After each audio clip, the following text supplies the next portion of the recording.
Maman n'est pas morte. Maman est dans la poubelle. Les paroles de Laura ont choqué la salle de classe. En classe de 5e année à l'école élémentaire Saint-Anne, le monde simulait une normalité fragile, un mensonge collectif aussi fin que la pellicule de poussière sur le rebord de la fenêtre. Laura Thompson se glissa à sa place assignée, un mouvement si discret qu'il semblait vouloir effacer sa propre présence physique de la pièce. Elle était devenue un fantôme hantant un lieu qui, pour tous les autres, bourdonnait de l'énergie insouciante et cacophonique de l'enfance. Son crayon, non pas tenu mais étranglé dans un point si fort que ses phalanges brillaient d'un blanc cireux, se déplaçait avec une autonomie terrifiante sur une page vierge de son cahier.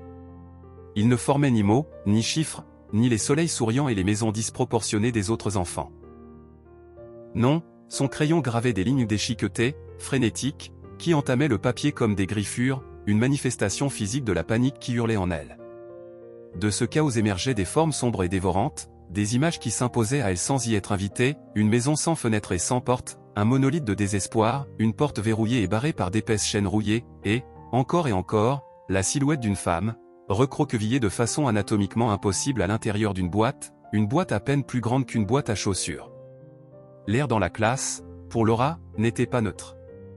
Il était épais, visqueux, une mélasse invisible qui la pressait de toutes parts, rendant chaque inspiration laborieuse, comme si elle respirait sous l'eau. De l'autre côté de la pièce, derrière la barricade de son bureau couvert de copies et d'un pot de fleurs joyeusement peint, son enseignante, Clara Evans, l'observait. Une douleur familière, un mélange d'inquiétude et d'impuissance, s'épanouissait à nouveau dans sa poitrine, un poison lent et insidieux. Clara, une femme dont la trentaine était marquée par des yeux qui contenaient un puits profond de gentillesse et une cascade de boucles sombres et indomptables qui semblaient refléter son propre esprit agité, ressentait le poids du silence de Laura non pas comme une absence, mais comme une présence écrasante, un cri silencieux qui résonnait dans la salle. Elle connaissait Maria Garcia devenue Maria Thompson depuis les jours enivrants et insouciants de l'université, il y avait près de 2 décennies. Leur amitié n'était pas une connaissance passagère, c'était une tapisserie vibrante, une œuvre d'art tissée des fils dorés de sessions d'études nocturnes, alimentée par de la pizza froide, de l'ambition et la conviction partagée qu'elles pouvaient refaire le monde. Elles avaient partagé des bouteilles de vin bon marché en disséquant la philosophie et leurs rêves les plus fous, des confidences murmurées à 3 heures du matin sur les chagrins d'amour et ce désir féroce d'une vie plus grande, plus audacieuse que celle qu'Eldridge semblait pouvoir offrir. Maria avait été une pétarade, une supernova d'esprit, de vivacité et d'une indépendance farouche et tenace. Clara se souvenait de son rire, un son riche et contagieux qui pouvait remplir une pièce et faire taire les doutes. Devenue mère célibataire, Maria s'était transformée en un tourbillon d'énergie, luttant, combattant et riant à travers l'épuisement pour construire un monde magnifique et sûr pour Laura, un monde rempli de piles de livres de la bibliothèque, de pique-niques impromptus au bord du Rio Chama et d'histoires au coucher lues avec des voix si dramatiques qu'elles faisaient sursauter le chat. Puis Andrie Thompson était entré dans leur vie, non pas discrètement, mais comme un rayon de soleil soudain, aveuglant, qui éclipsait tout le reste. Et Clara, avec l'œil aigu et instinctivement protecteur d'une amie dévouée, avait observé les changements, d'abord subtils, puis insidieux. Elle était une sismologue de l'amitié, notant les micro-fractures dans la façade. Elle voyait la façon dont le sourire brillant et authentique de Maria devenait un geste forcé, un rictus pratiqué lors des événements scolaires, une performance qui n'atteignait jamais tout à fait la chaleur de ses yeux.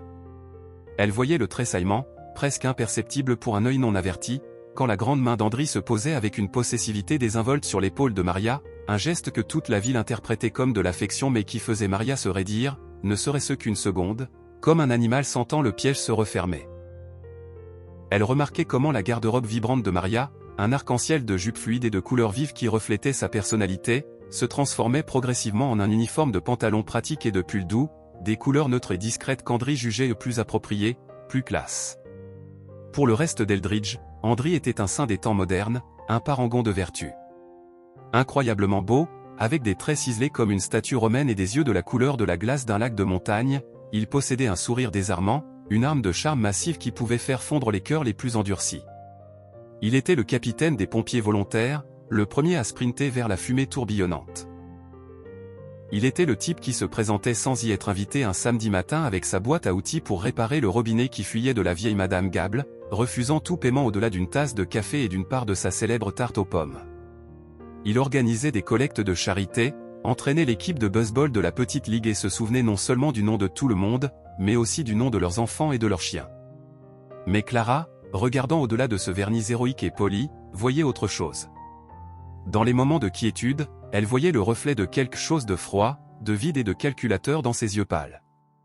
Elle voyait l'immobilité troublante qui le saisissait lorsqu'il regardait Maria se déplacer dans une pièce où ce n'était pas le regard de l'amour, mais l'intensité concentrée et inquiétante d'un faucon traquant une souris des champs, évaluant, attendant. Laura. La voix de Clara fut un doux murmure, une bouée de sauvetage verbal lancée dans l'océan de silence de la jeune fille. Elle s'était déplacée sans bruit pour se pencher délibérément près du bureau, créant une bulle d'intimité, éliminant toute impression d'autorité imposante. La main de Laura se figea au milieu d'un trait particulièrement violent, et la pointe de graphite, soumise à une pression insoutenable, se brisa contre le papier avec un petit son aigu, un claquement sec qui sembla assourdissant à Clara. Les phalanges de Laura devinrent blanches comme l'os autour du bout de crayon cassé.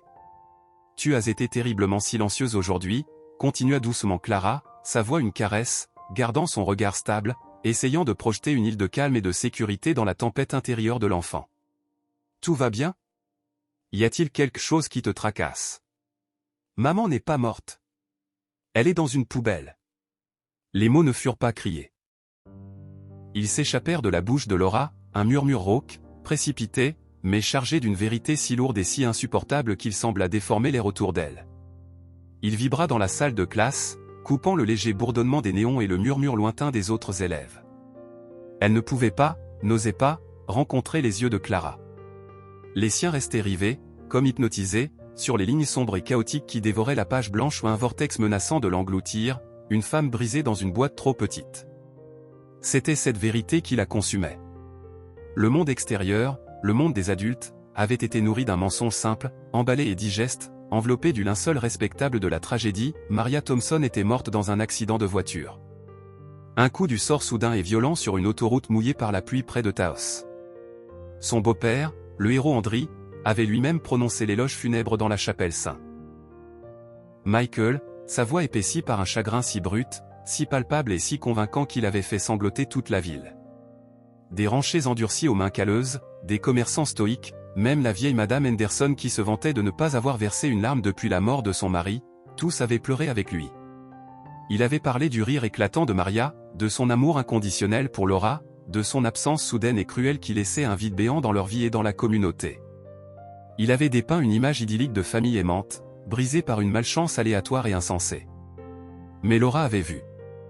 Elle avait été un témoin. Un témoin silencieux, invisible et figé, accroupi dans l'obscurité étouffante et suffocante de son placard, l'odeur de naphtaline et de cèdre se mêlant à celle de sa propre peur. Elle avait retenu son souffle jusqu'à ce que ses poumons crient, jusqu'à ce que des points noirs dansent devant ses yeux. Elle était le seul témoin de la véritable histoire, une horreur qui s'était déroulée non pas sur une autoroute lointaine, mais dans le sanctuaire supposé de leur propre maison sur Juniper Street. Elle avait entendu les voix monter, d'abord des murmures tendus, puis des cris désespérés et étouffés de sa mère, des supplications qui s'étaient transformées en gargouillis, un son liquide, horrible, un son de vie qui s'éteint et qui se rejouait maintenant en boucle, assourdissant, dans son crâne, noyant le chant des oiseaux, la voix de l'enseignante, le battement même de son propre sang dans ses oreilles. Elle avait vu, à travers la fente de la porte du placard, le visage d'Andri illuminé par la faible lumière du couloir alors qu'il sortait de la chambre principale.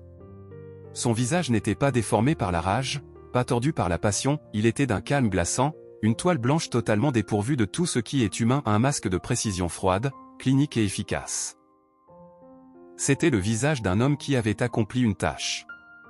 Ensuite, elle avait entendu le bruit, un son dégoûtant, plastique, le bruit des sacs poubelles noirs résistants qu'il déroulait méthodiquement d'une boîte dans le garage. Le son résonnait dans le silence de la nuit comme un déchirement de chair, alors qu'il s'efforçait d'effacer, de contenir, d'annuler l'existence même de sa mère. Le cœur de Clara se serra si fort qu'elle en eut le souffle coupé. Elle savait, intellectuellement, que le chagrin pouvait creuser un gouffre chez un enfant, le laisser apathique et replié sur lui-même. Mais le silence de Laura était d'une autre nature. Il n'était pas vide, il était plein. Plein d'une terreur aiguë, cassante, une terreur qui semblait étrangement, horriblement adulte. Ce n'était pas l'absence de son, c'était la présence d'un cri retenu par une peur pure, primitive et paralysante. « Tu sais que tu peux me parler, n'est-ce pas ?» insista Clara, sa voix un courant bas et stable, une encre dans la mer déchaînée. « De n'importe quoi. De tout ce qui te tracasse, ou te rend triste, ou effrayé. Je suis là. Je t'écouterai toujours. Les yeux de Laura restaient rivés sur le dessin déchiqueté, une prison de graphite sur du papier. Ses lèvres se pressèrent en une ligne si fine et si exsangue qu'elle semblait avoir disparu. Un mur, invisible mais impénétrable et absolu, un mur construit brique par brique de peur et d'un désespéré instinct d'autopréservation, se dressait entre elles, plus haut et plus infranchissable que les montagnes sangres de Christos qui dominaient l'horizon de la ville. Clara en sentit la surface froide et lisse.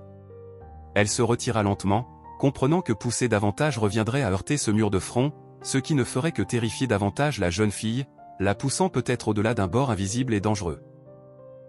Mais en se redressant, elle fit un vœu silencieux et solennel, un serment qui résonna jusqu'au plus profond de ses os, je ne laisserai pas ça passer. Pour Maria. Pour toi, Laura. Ce soir-là, le nœud de terreur dans son estomac s'était resserré, se transformant en un point froid et dur, Clara conduisit sa vieille Subaru fidèle dans Juniper Street. La rue était calme, presque endormie sous le ciel du crépuscule. La maison de plain-pied, bien rangée, au numéro 17, baignait dans les longues ombres de la fin d'après-midi, une image si parfaite de bonheur domestique sain qu'elle en devenait suspecte. La pelouse était d'un vert anormal, presque fluorescent, et parfaitement tondue, bordée avec une précision militaire. De joyeux pétunias, dans des tons de rose et de violet vif, débordaient de paniers suspendus près de la porte d'entrée fraîchement peinte. La boîte aux lettres, au bord de la route, était d'un rouge ridiculement vif et caricatural. On aurait dit un décor de théâtre, une façade construite pour cacher la pourriture derrière les murs. Andry ouvrit la porte au premier coup, comme s'il l'attendait, son visage s'illuminant instantanément de cette chaleur pratiquée, cette chaleur dévastatrice qui désarmait tout le monde. Clara. Sa voix était un baryton doux, velouté et rassurant, riche d'un faux accueil qui sonnait parfaitement sincère. Quelle merveilleuse surprise! Entrez, entrez, loin de cette chaleur. Vous tombez bien, je venais juste de faire une nouvelle cafetière. Il recula, la faisant entrer dans le salon d'une propreté si méticuleuse qu'elle en était inquiétante. Pas un coussin n'était de travers, pas un magazine ne traînait. L'air à l'intérieur était épais, lourd et immobile, sentant légèrement le polish citronné et autre chose un désodorisant au pain, écœurant, qui semblait désespérément vouloir masquer une odeur plus profonde, plus organique et non identifiable. C'était le genre de silence profond et pesant qui suit un cri terrible, un cri qui a déchiré l'âme, un silence qui pressait les tympans. Ses yeux, cependant, pendant une fraction de seconde, alors qu'il se retournait pour aller à la cuisine, la dépassèrent pour se poser sur Laura. La jeune fille était assise bien droite sur le canapé du salon, rigide comme un piquet, un oiseau effrayé attendant le faucon. Ses genoux étaient ramenés défensivement contre sa poitrine, ses bras enroulés fermement autour d'eux comme un bouclier. Elle serrait Monsieur Opiti, son lapin en peluche usé par les années et les larmes, d'une prise mortelle, ses phalanges blanches contrastant avec la fourrure brune délavée. Elle ne leva pas les yeux. « Je voulais juste prendre des nouvelles de Laura », dit Clara, forçant un sourire qui lui semblait cassant et artificiel sur les lèvres, un masque pour cacher son propre malaise grandissant. Elle garda sa voix légère, presque badine. Elle a été très renfermée à l'école dernièrement. Plus silencieuse que d'habitude. Je me faisais juste un peu de soucis. Elle évita délibérément les mots, triste, effrayé, ou, en colère. Andry soupira, une performance magistrale, digne d'un Oscar, de paternité fatiguée et accablée. Il passa une main dans ses cheveux sombres et parfaitement coiffés, un geste calculé pour paraître spontané. Ça a été, difficile, Clara. Tellement difficile. Perdre Maria si soudainement, si violemment. C'est un choc terrible pour nous deux. Il baissa la voix jusqu'à un chuchotement conspirateur, se penchant légèrement vers elle, envahissant son espace personnel avec une intimité qui semblait à la fois séduisante et menaçante. Son imagination, elle s'est emballée. Elle fait des cauchemars, des rêves horribles. Le chagrin fait des choses étranges aux enfants, les thérapeutes le disent. Il déforme la réalité, mélange les souvenirs et les peurs. Il secoua la tête, son expression un masque de douleur et de préoccupation. Je pense sérieusement à lui trouver un conseiller, quelqu'un de professionnel, vous savez, pour l'aider à gérer ces fantasmes qu'elle a. C'est absolument déchirant de la voir si troublée par des choses qui ne sont jamais arrivées, des choses qu'elle invente pour essayer de donner un sens à ce qui n'en a pas. Clara hocha la tête, une froide terreur lui picotant la peau comme des milliers d'aiguilles glacées. Fantasme. Le mot flottait dans l'air parfumé au citron, venimeux et tranchant. Tandis qu'il parlait, les yeux de Laura, immenses et sombres de terreur, se posèrent sur ceux de Clara de l'autre côté de la pièce. Ce ne fut pas un simple regard. Ce fut un regard fugace, désespéré, un cri muet et angoissé à l'aide, un plaidoyer gravé dans la pure peur, avant que son regard ne retombe instantanément sur la fourrure usée de son lapin, comme si le contact visuel l'avait brûlé. Clara ressentit ce message non pas avec son esprit, mais avec ses tripes, un choc physique qui lui noua l'estomac. Elle fit de la conversation pendant quelques minutes de plus, des minutes insupportables de banalité, accepta la tasse de café qu'elle ne voulait pas et qu'elle laissa à peine toucher ses lèvres, et quitta la maison avec une promesse creuse de revenir bientôt. Au moment où la porte se referma derrière elle avec un clic sonore, le nœud dans son estomac se transforma en une certitude nauséabonde et tourbillonnante qui s'installa comme du plomb. Quelque chose est terriblement, monstrueusement faux.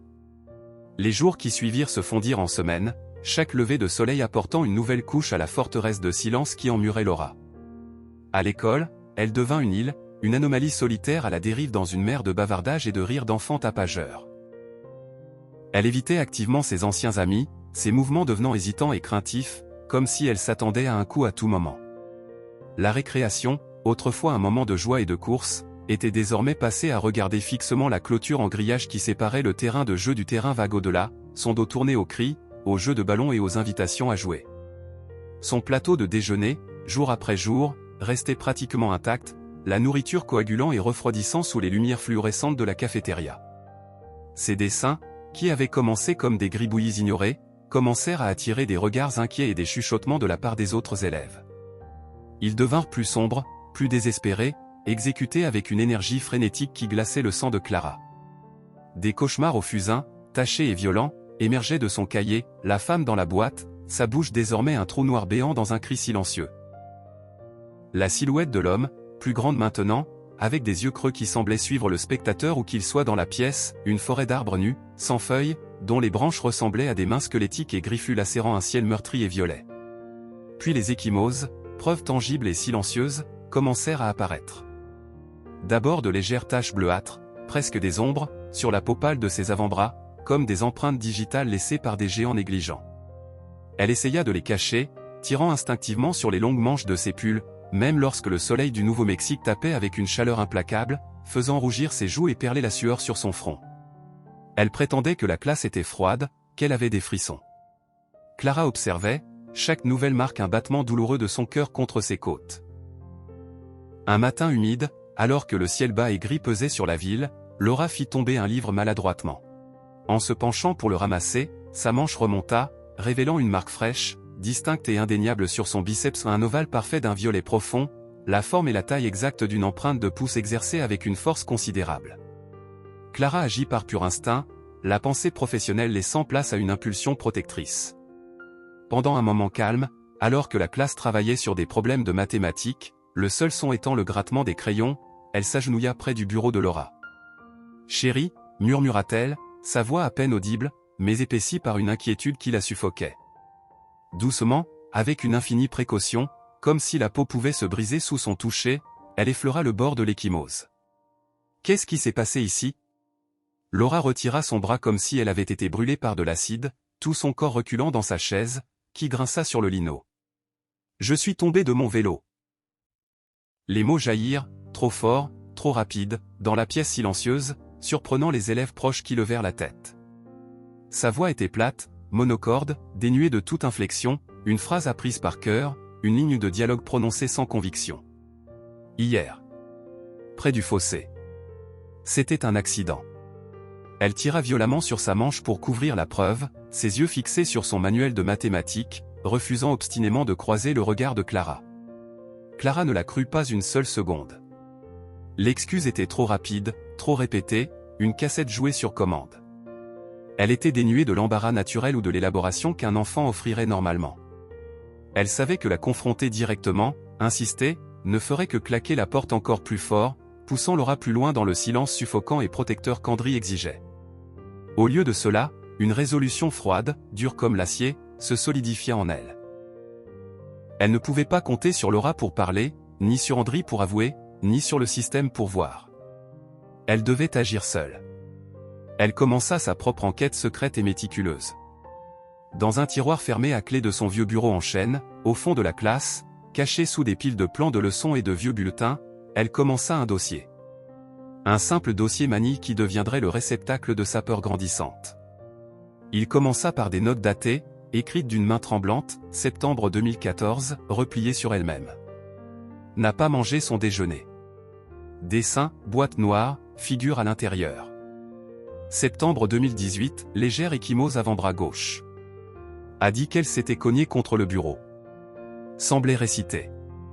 Elle commença à photographier subrepticement les dessins de plus en plus perturbants avec son téléphone quand la jeune fille avait le dos tourné. Elle tint des registres précis, presque cliniques, OCT2, ecchymose avant-bras droit, partie supérieure. Forme circulaire. Porte des manches longues malgré la chaleur, 29 degrés Celsius. OCT5, dessin, homme aux yeux creux, semble plus grand. Tremblement visible pendant le temps de lecture silencieuse. Le dossier grossit, page par page accablante, un testament silencieux de l'horreur vécue par l'enfant. Armée de ce dossier, qui semblait peser une tonne dans ses mains, elle apporta son inquiétude grandissante au directeur, M. Hargrove, un homme chauve d'une cinquantaine d'années dont la principale valeur semblait être la préservation de la façade harmonieuse et faussement idyllique, à la Norman Rockwell, d'Eldridge. Dans son bureau qui sentait le café éventé et le bois ciré, elle étala les preuves sur son bureau en acajou, les photos des dessins, les notes datées, le registre des ecchymoses. Bill, je suis profondément préoccupé.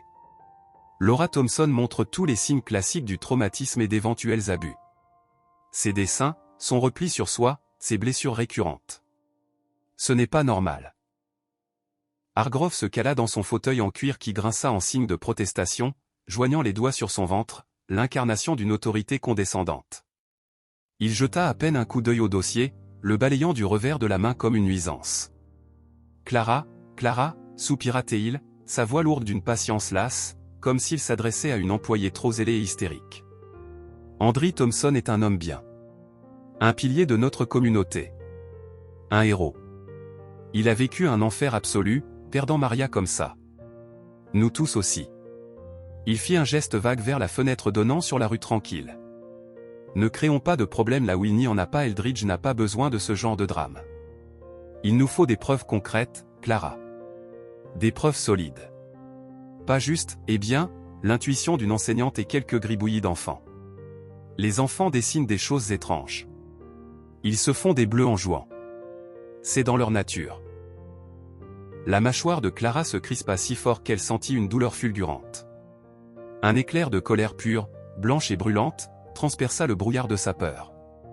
Je ne crée rien, Bill. Je documente des signes profondément inquiétants concernant une enfant que je crois en grave danger. Regardez ça. Elle tapota la photo de l'homme aux yeux creux, le dessin si violent qu'il semblait vibrer. Regardez le journal des Bleus.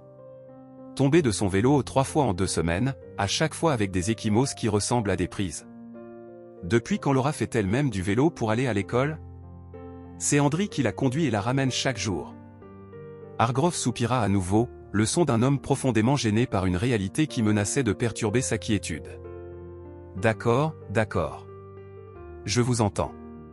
Votre préoccupation est notée. Il referma le dossier d'un geste dédaigneux et final. Je vais m'en occuper.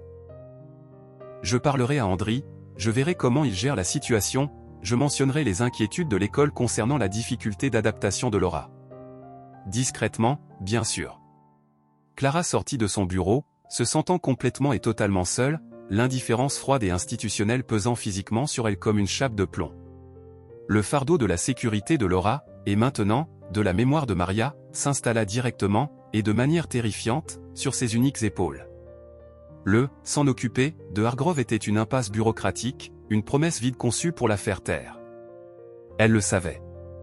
Chez elle, Laura vivait dans une prison méticuleusement entretenue.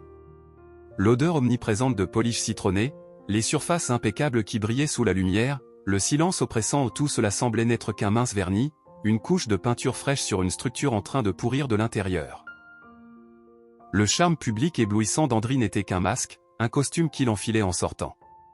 Derrière la porte lourde et fermée du 17 Juniper Street, il était un nuage de menaces silencieuses, un ressort tendu de violence potentielle retenu seulement par son besoin obsessionnel de contrôle.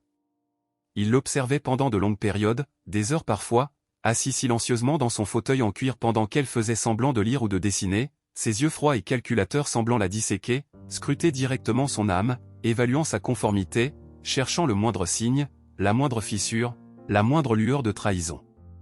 Sa voix, lorsqu'il lui parlait enfin, n'était jamais forte, mais basse, coupante, une lame de rat dépourvue de toute chaleur, chaque mot une pierre soigneusement placée dans le mur de menaces qui l'emprisonnait. « Tu es une gentille fille, n'est-ce pas, Laura ?» demandait-il, sa grande main se posant lourdement, possessivement, sur son épaule, les doigts s'enfonçant juste assez pour lui rappeler sa force, pour la faire frissonner intérieurement.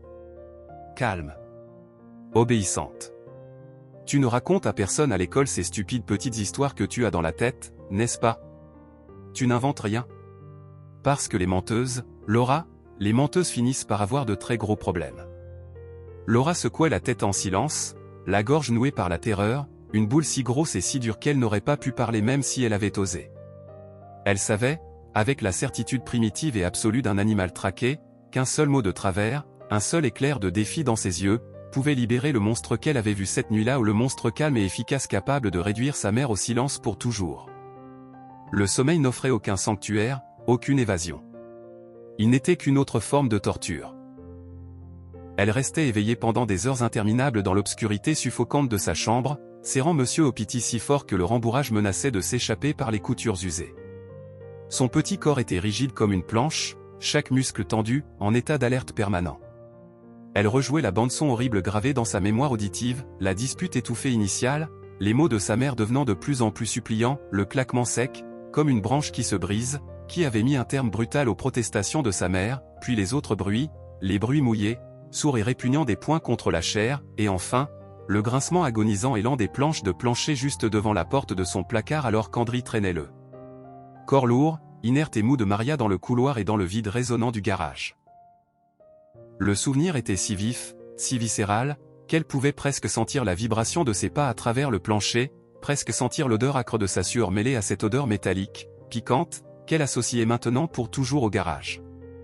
Elle voulait crier jusqu'à ce que sa voix se brise, jusqu'à ce que ses poumons brûlent. Elle voulait courir pieds nus dans la nuit fraîche du désert et ne jamais, jamais regarder en arrière. Raconter à Madame Gable, raconter aux policiers qui dirigeaient la circulation devant l'école, raconter à tout le monde la terrible, monstrueuse vérité. Mais le poids écrasant de l'incrédulité la clouait au sol. Qui la croirait face à lui? Andry était le garçon d'Ord Eldridge, le héros de la ville, l'homme qui réparait les robinets et sauvait les chatons des arbres. Elle n'était qu'une petite fille en deuil avec une imagination débordante. Une enfant traumatisée, facilement discréditée, facilement rejetée, et, elle le savait avec une certitude glaçante, facilement réduite au silence pour toujours.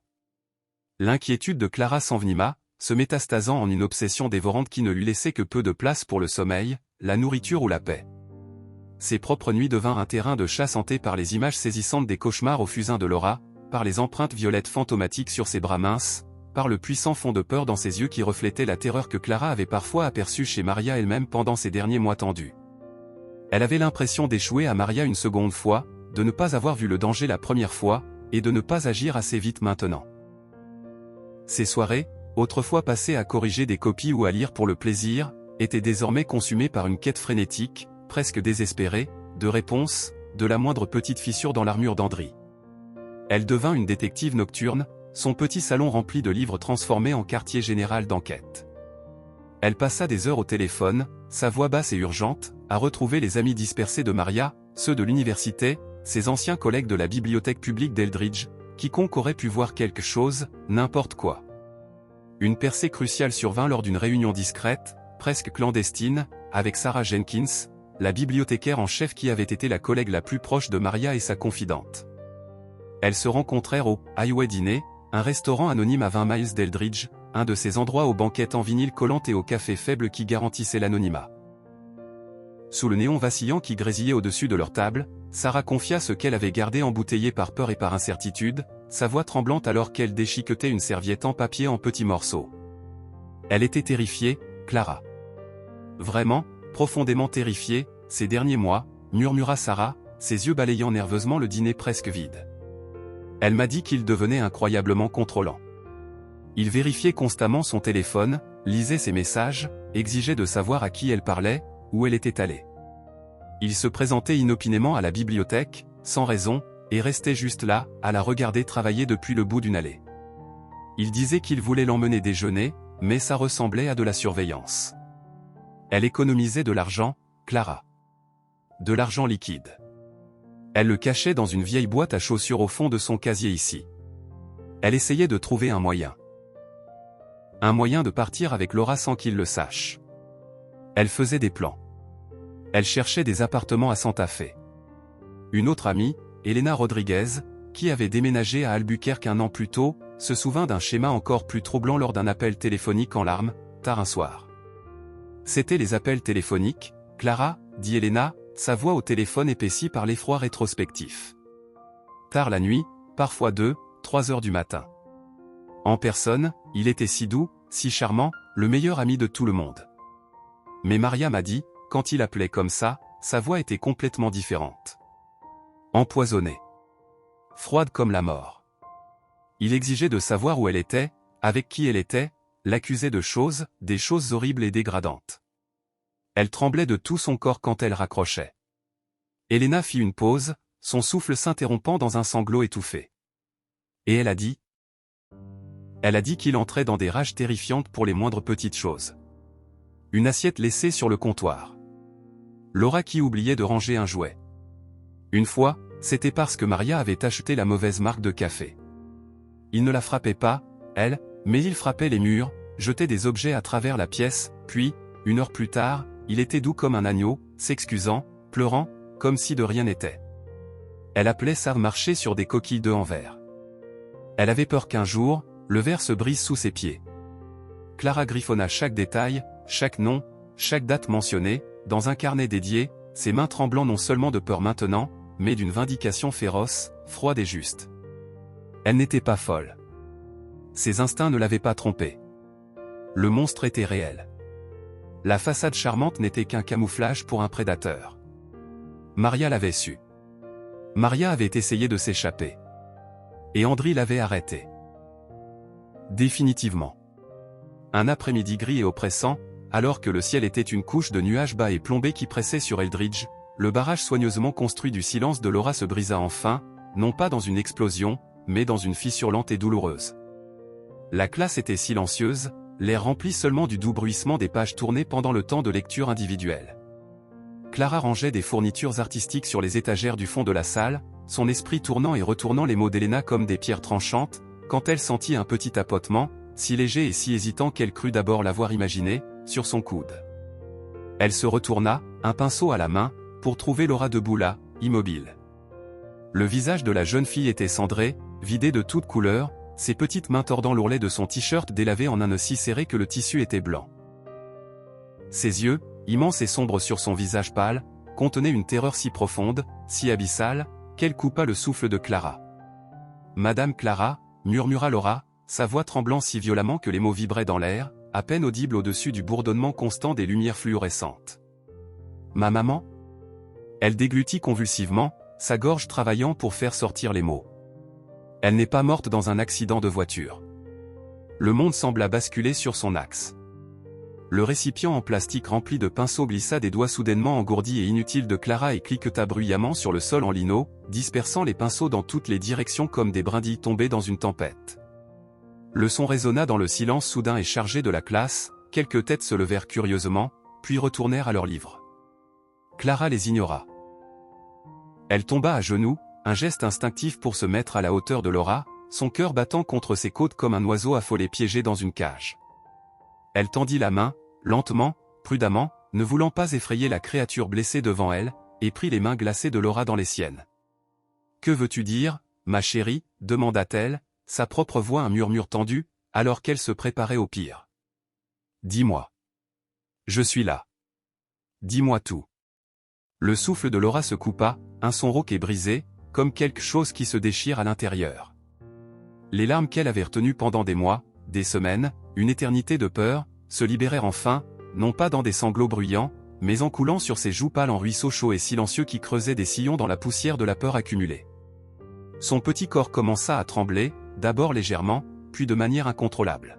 « Elle est dans une poubelle. » s'étouffa elle, les mots épais d'une horreur et d'un chagrin inimaginable. Je l'ai vu.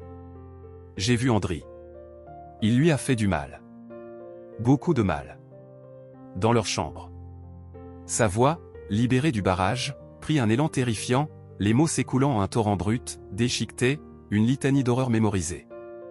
Je me suis réveillé, j'ai entendu maman pleurer, elle disait « Arrête, s'il te plaît, Andri, tu me fais mal, arrête. » Puis il y a eu un claquement fort, et elle s'est juste arrêtée. Elle a arrêté de faire du bruit. Les yeux de Laura étaient grands ouverts, vitreux, fixés non pas sur Clara, mais sur le souvenir qui se rejouait en haute définition devant elle. Il est sorti de la chambre, il avait l'air vide. Pas en colère. Juste fini. Comme s'il venait de ranger quelque chose. Puis il a pris les grands sacs noirs du garage. Les sacs poubelles résistants. Ceux qui font beaucoup de bruit quand on les ouvre. Je les ai entendus, bruisser, se déchirer. Il a mis maman à l'intérieur. Un sanglot violent et déchirant secoua tout son corps. Il l'a traînée, dans le couloir, jusqu'au garage. Ses pieds, il n'avait plus de chaussures, il cognait sur le sol en bois, boum, boum, boum, à chaque marche. Elle imita le son avec un petit coup horrible de son petit poing contre sa propre jambe, un geste d'une précision glaçante. Le matin, il est entré dans ma chambre, il s'est assis sur mon lit, il sentait l'eau de Javel, et il a dit que maman était partie en voyage. Il a dit qu'elle ne reviendrait pas. Il a dit... La voix de Laura tomba à un chuchotement à peine audible, une confession terrifiée, ses yeux se fixant enfin sur ceux de Clara avec une intensité désespérée. Il a dit que si je disais à quelqu'un, à n'importe qui, il me mettrait à la poubelle aussi. Il a dit qu'il me ferait disparaître comme il avait fait disparaître maman. Les derniers mots s'arrachèrent d'elle dans un souffle rauque, et Laura s'effondra complètement, tombant dans les bras de Clara, son petit corps convulsant sous la force de ses sanglots, des années de terreur, de chagrin et de solitude éclatant enfin à la surface. Clara la serra fort, la berçant doucement d'avant en arrière, ses propres larmes coulant sans tenue, chaudes et salées, dans les cheveux châtains emmêlés de Laura.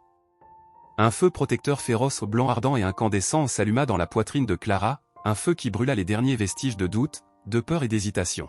« Tu » murmura-t-elle farouchement, sa voix épaissie par les larmes mais portée par une nouvelle résolution inébranlable, « et la fille la plus courageuse et la plus forte que j'ai jamais connue.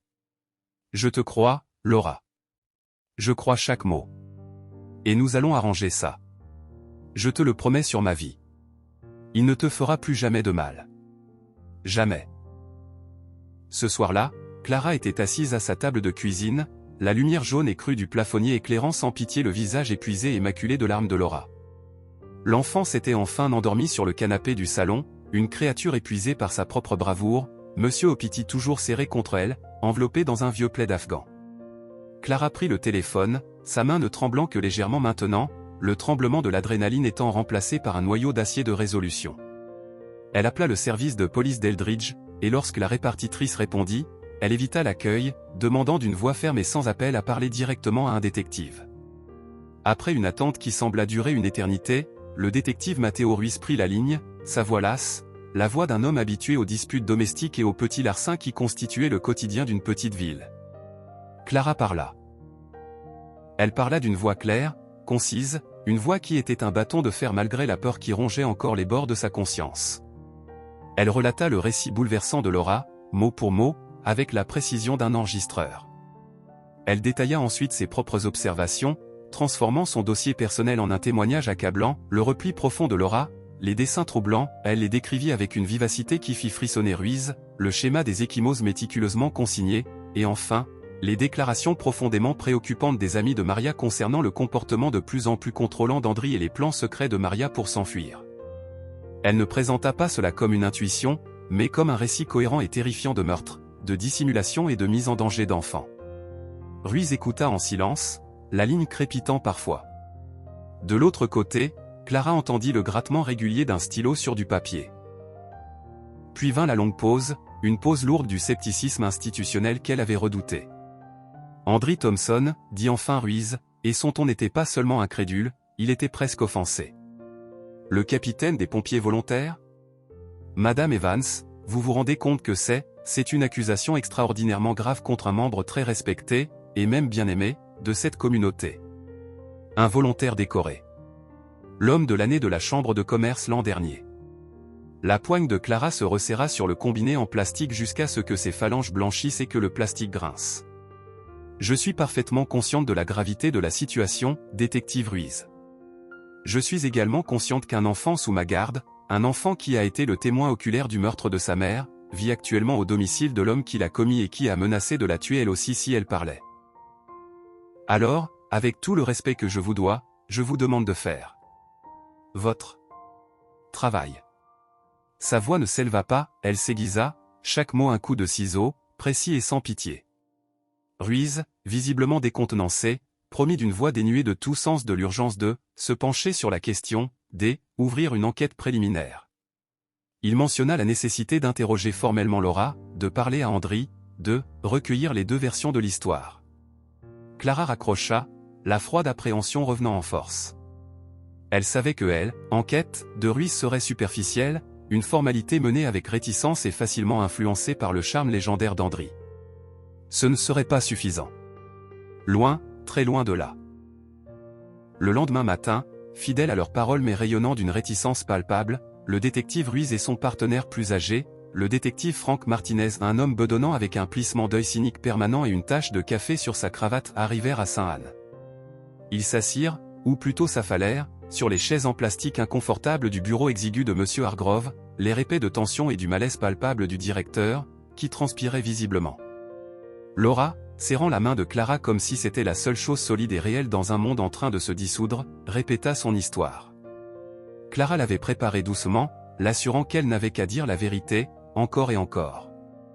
La voix de Laura était petite, un filet mince dans la pièce silencieuse, mais à l'immense et croissante fierté de Clara, elle était inébranlable. Elle ne trébucha pas sur les mots. Elle n'embellit pas les détails. Elle ne pleura pas cette fois. Elle énonça simplement les faits horribles, son regard fixé sur une éraflure sur le bureau encombré de Hargrove. L'expression de Ruiz passa lentement du scepticisme poli à un froncement de sourcils inquiet, un éclair de véritable empathie faisant enfin surface dans ses yeux alors que l'enfant parlait des bruits de traînée et de la menace de l'eau de Javel. Martinez, cependant, resta impassible, les bras croisés sur sa poitrine, son visage une forteresse d'incrédulité. Quand Laura eut fini, il se pencha en avant, ignorant complètement l'enfant et s'adressant directement à Clara, sa voix dégoulinant d'une condescendance paternaliste. « Les enfants, déclara-t-il platement, comme s'il énonçait une loi de la physique, se confondent. Surtout après une perte aussi traumatisante que celle d'un parent. Les souvenirs réels se mélangent aux cauchemars. Ils voient des choses à la télévision, dans les films, ils entendent des histoires, leur esprit essaie juste de combler les vides. » Clara se hérissa, ses instincts protecteurs s'enflammant comme un bouclier. Détective Martinez, Laura n'est pas confuse. Elle raconte un événement spécifique et traumatisant avec une clarté et des détails sensoriels terrifiants. Elle est terrifiée, et à juste titre, par l'homme avec qui elle vit. Regardez ça. Elle fit glisser l'épais dossier ou les photographies des dessins, les notes datées, le registre des ecchymoses, les résumés des déclarations de Sarah et Elena sur le bureau vers lui. Ce n'est pas de la confusion. C'est la preuve d'un traumatisme profond et d'abus continu. Faites quelque chose.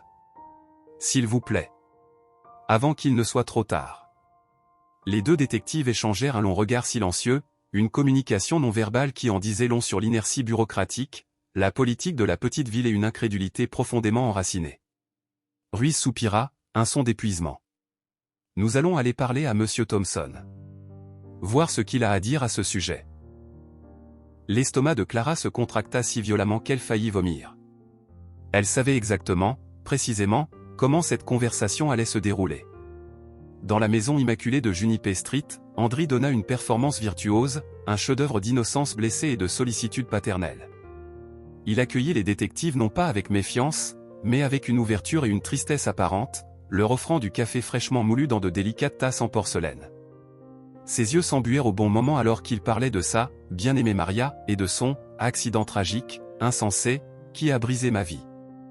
Il parla avec une gravité poignante du profond chagrin de Laura, de ses cauchemars troublants et très graphiques, de sa tendance, depuis l'accident, à inventer des histoires pour attirer l'attention.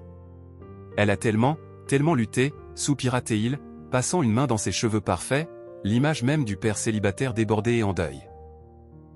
Ces horribles histoires qu'elle raconte, sur moi faisant du mal à Maria? Faisant du mal à elle? C'est absolument déchirant. Dévastateur. Je suis son père. Tout ce que je veux, c'est son bien. J'essaie de lui faire obtenir de l'aide professionnelle, mais c'est un processus lent, vous savez? Naviguer dans le système de santé mentale, être seul maintenant pour tout gérer. La maison était son témoin silencieux, impeccable, sentant fortement le polish au citron et le désodorisant au pain. Il n'y avait pas de sang, pas de signe de lutte, pas le moindre rouleau incriminant de sac poubelle noir visible. Lorsque Ruiz demanda prudemment, presque en s'excusant, s'il pouvait jeter un œil au garage, Andri accepta volontiers, avec un haussement d'épaules attristé. Le sol en béton était immaculé, manifestement nettoyé à fond, et il sentait légèrement, mais sans équivoque, l'eau de Javel. Ah, oui. Dit Andri avec un sourire facile et contrit, désignant quelques vieux pots de peinture empilés dans le coin. J'ai eu un petit déversement stupide il y a quelque temps. Un vieux pot de peinture au latex a fui partout. Quelle saleté. Il m'a fallu des heures pour enlever la tache. L'eau de Javel était la seule chose qui fonctionnait pour tout faire partir. Les détectives partirent, leur première et déjà faible suspicion ayant été complètement apaisée, voire anéantie, par le charme parfait d'Andri, la maison impeccable et l'explication tout à fait plausible. Leur rapport officiel, déposé plus tard dans la journée, citait des preuves circonstancielles insuffisantes pour poursuivre à ce stade et notait avec une certitude clinique des préoccupations importantes concernant la fiabilité et l'état émotionnel de l'enfant témoin, probablement sujet à des fabulations induites par le traumatisme. Clara était incandescente de rage. Elle fit irruption dans le bureau d'Hargrove sans frapper, claquant le rapport de police, qu'elle avait obtenu avec difficulté, sur son bureau avec un bruit sec qui le fit sursauter et renverser son café. Il le laisse s'en tirer, siffla-t-elle, sa voix tremblante d'une fureur qui menaçait de la consumer. Parce qu'il est charmant? Parce qu'il fait du bon café et qu'il raconte un mensonge convaincant avec les larmes aux yeux. Cet homme est un meurtrier. Cette fille, une enfant dont nous avons la charge, vit dans une maison des horreurs avec l'homme qui a tué sa mère et qui a menacé de la tuer. Et la police ne fait rien. Absolument rien.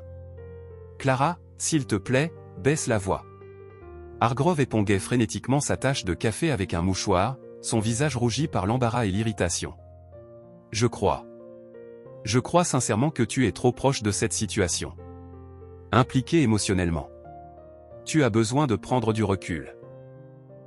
De laisser les professionnels s'en occuper. De faire confiance au processus. Mais Clara ne pouvait pas reculer. Elle ne le ferait pas. Faire confiance au processus signifiait faire confiance à un système qui venait d'échouer de manière spectaculaire. Maria avait été sa sœur de cœur. Laura était son élève, et maintenant, sa charge à tous les égards qui comptait vraiment. Elle ne les abandonnerait pas à l'indifférence bureaucratique et au charme venimeux d'un prédateur.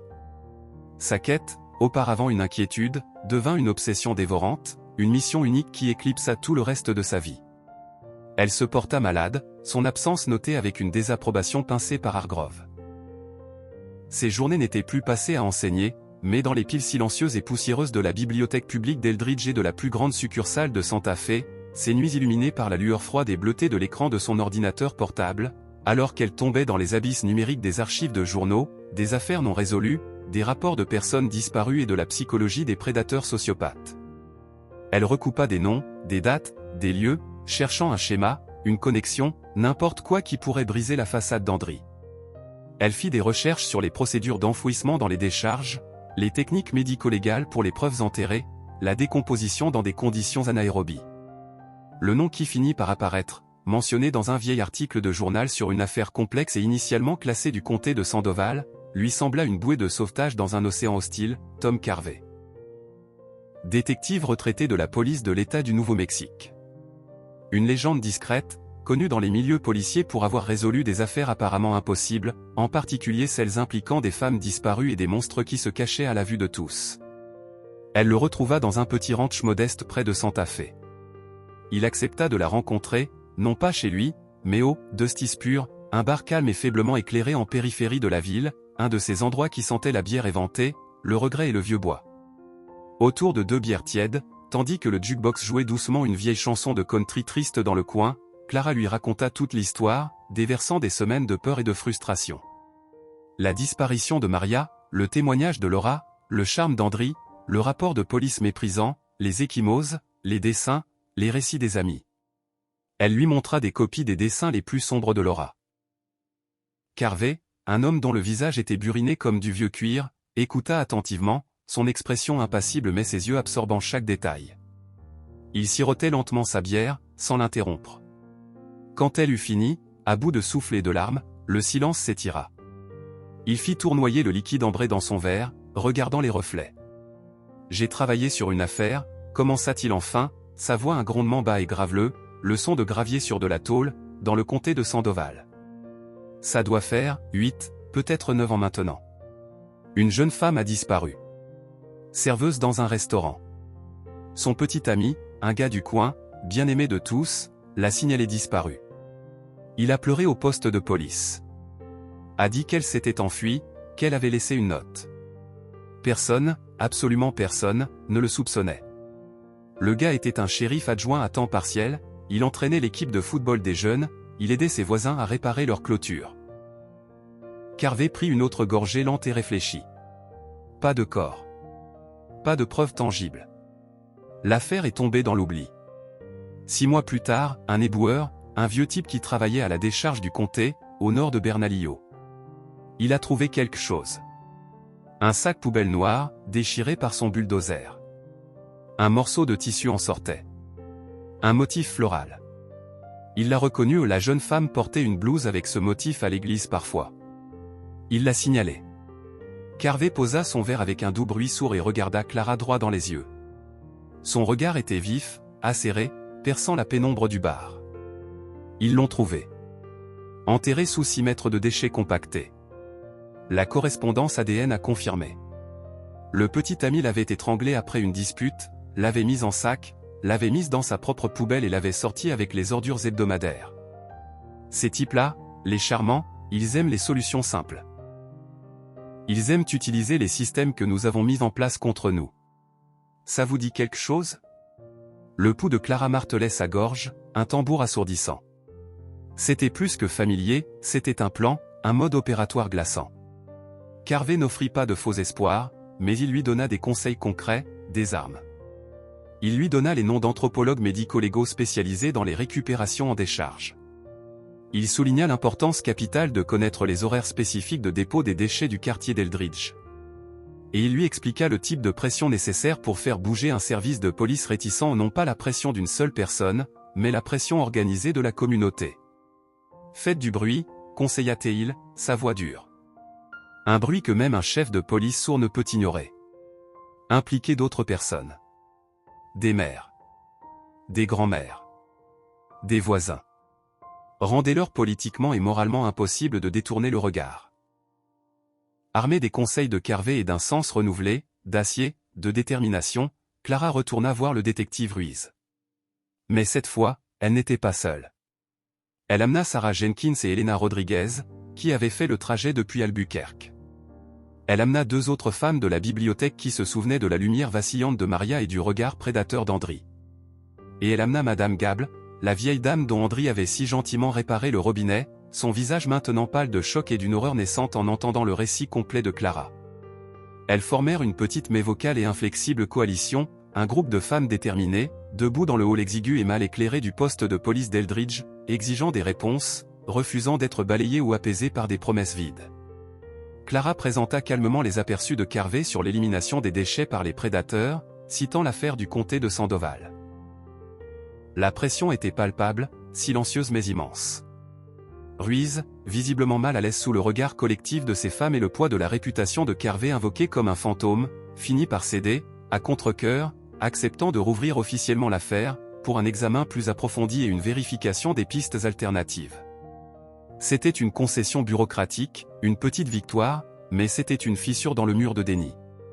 La percée, quand elle arriva des semaines plus tard, ne vint pas d'une enquête policière brillante, mais de la source la plus banale et la plus inattendue. Héctor Mendez, un éboueur grisonnant proche de la fin de son long quart de travail à la vaste et nauséabonde décharge du comté de Rio Grande, guidait son énorme compacteur sur une section désignée pour les déchets résidentiels d'Eldridge déposés au moment exact de la disparition de Maria. L'odeur était accablante, un épais miasme de décomposition, de méthane et de produits chimiques. Des mouettes, des charognards opportunistes, tourbillonnaient et ciraient au-dessus. Alors que l'énorme lame du compacteur brassait et retournait les strates de déchets compactés profondes de plusieurs décennies, un amas de sacs en plastique noir, rendus cassants par le temps et l'exposition, se déchirèrent. Ce n'étaient pas les sacs eux-mêmes qui retinrent l'attention lasse et habituée d'Hector, il envoyait des milliers chaque jour mais un éclair de couleur, incongru et vibrant contre la décomposition terne et monochrome. Un morceau de tissu aux couleurs vives, miraculeusement préservé, dépassant du plastique noir déchiré. C'était un motif floral distinctif de vifs coquelicots rouges sur un fond bleu profond. Un motif qu'Hector reconnut vaguement, étrangement. Son esprit fouilla dans des milliers d'images fugaces. Il l'avait déjà vu. Sur une robe. Portée par cette gentille bibliothécaire d'Eldridge, Maria Thompson, lorsqu'elle avait patiemment aidé sa propre fille à trouver des livres pour un projet scolaire le printemps dernier. Il se souvenait avoir pensé que c'était une jolie robe. Elle la portait la semaine avant qu'il n'entende parler de son « accident ». Sur une intuition, un frisson froid et surnaturel lui parcourant l'échine malgré la chaleur écrasante de la décharge, Hector arrêta sa machine et signala par radio ce qu'il avait trouvé.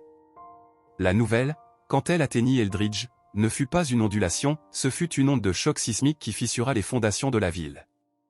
Le bureau du shérif du comté de Rio Grande, alerté par la sécurité de la décharge, envahit le site, le transformant en une scène de crime. La zone fut bouclée avec du ruban jaune. Des techniciens médico-légaux en combinaison blanche et stérile descendirent dans la fosse aux ordures comme de sinistres archéologues explorant une tombe moderne. Les tests furent rapides et brutaux dans leur confirmation. Le tissu était taché de vieux sang dégradé. L'ADN extrait, bien qu'endommagé, était une correspondance parfaite et irréfutable avec les échantillons de référence de Maria Thompson. Les détectives Ruiz et Martinez, leurs visages maintenant graves et dépouillés de tout scepticisme, retournèrent au 17 Juniper Street. Cette fois, ils ne vinrent pas pour une discussion polie, mais avec un mandat de perquisition et une équipe complète de techniciens en criminalistique. La façade immaculée de la maison, autrefois une image de perfection, semblait maintenant sinistre, une tombe blanchie. Andry ouvrit la porte, son charme exercé s'évaporant instantanément comme de l'eau sur une plaque chauffante lorsqu'il vit le mandat dans la main de Ruiz. Son visage se transforma, passant du masque du gentil voisin à un grognement de panique pure et animale qui déforma ses traits séduisants en quelque chose de laid et de primaire. « Qu'est-ce que c'est que ça? C'est scandaleux. Vous n'avez pas le droit. Mon avocat. Nous serons absolument ravis de parler à votre avocat à la gare, Monsieur Thompson, l'interrompit froidement Ruiz, sa voix maintenant officielle et sans pitié. Écartez-vous. Les techniciens se mirent en mouvement avec une efficacité silencieuse et méthodique. Dans le garage, l'application du réactif luminol révéla ce que des litres d'eau de javel et un nettoyage frénétique avaient tenté d'effacer. Ce n'était pas seulement de faibles contours, mais une constellation fantomatique et étendue d'éclaboussures de sang fluorescentes, d'un bleu-vert glaçant sous la lumière noire, sur le sol en béton et sur la partie inférieure du mur près de l'évier une carte silencieuse et accablante de la violence finale de Maria. Dans la chaleur étouffante et poussiéreuse du grenier, nichés profondément sous une épaisse couche d'isolant en fibre de verre rose près du panneau d'accès, ils trouvèrent une petite boîte métallique solide, dont la clé fut découverte, après une recherche minutieuse, cachée dans un pied creux de l'établi d'Andry en bas. À l'intérieur, disposée avec une netteté et un ordre glaçant, se trouvait la grotesque collection de trophées d'Andry, la simple bague de fiançailles en or de Maria. Une mèche de ses cheveux sombres et ondulés, attachée avec un fin ruban rouge. Son permis de conduire, la photo montrant son sourire éclatant et plein de vie, un fantôme moqueur. Et un petit carnet relié en cuir noir, ses pages remplies de l'écriture précise, nette, presque élégante, d'Andry. Le carnet révéla la vérité avec une rapidité terrifiante et nauséabonde, une vérité bien plus vaste et plus monstrueuse que ce que Clara aurait pu imaginer. Il contenait des dates s'étendant sur près de 15 ans. Des noms de femmes: Susan M., Janet T., Lisa R. Des lieux: Albuquerque, Durango, Flagstaff. Et à côté de chaque nom, de brèves et glaçantes annotations, trop bruyantes. Posaient trop de questions. À essayer de partir. Des affaires non résolues, des femmes disparues dans 3 États, se mirent soudainement en place, trouvant un point de convergence horrible, Andry Thompson. Il n'était pas seulement le meurtrier de Maria, il était un prédateur en série nomade, un fantôme qui avait perfectionné sa personnalité charismatique et serviable en son arme la plus efficace, son bouclier le plus impénétrable. Il se déplaçait de ville en ville, charmant les communautés, s'y insérant comme un couteau dans du beurre, sélectionnant ses victimes, puis faisant disparaître leur corps, souvent par l'anonymat efficace des systèmes municipaux de gestion des déchets, lorsqu'elle menaçait son contrôle ou, comme Maria, tentait de s'échapper. C'était un monstre qui se cachait à la vue de tous, célébré comme un héros. Et ce fut Laura, une petite fille silencieuse et terrifiée, détenant un fragment de vérité insupportable et trop lourd pour elle dans son cœur, qui avait finalement, miraculeusement, mis fin à son long et sanglant règne de terreur. Andri fut arrêté sur sa pelouse parfaitement tondue, devant les pétunias joyeux, le masque de civilité et de chagrin s'effondrant enfin pour révéler la pure rage crachante en dessous, alors que l'acier froid des menottes claquait sur ses poignets. « Vous ne comprenez pas » hurla-t-il, sa voix devenue rauque et gutturale, se débattant avec une force surprenante contre les officiers qui le retenaient. De la salive jaillit de ses lèvres. Elle était à moi. Maria était à moi. Elle n'avait pas le droit. Elle essayait de voler Laura, de tout voler. Elle m'a forcé à le faire. C'est sa faute. Tout le quartier, attiré par les gyrophares et les cris, regardait depuis leurs porches et leurs fenêtres dans un silence stupéfait, horrifié et incrédule, leur garçon d'or, leur héros local, exposé comme un monstre d'un mal inimaginable, froid et calculateur. La petite boîte aux lettres rouges vives semblait ricaner, un point d'exclamation grotesque sous le soleil implacable de l'après-midi.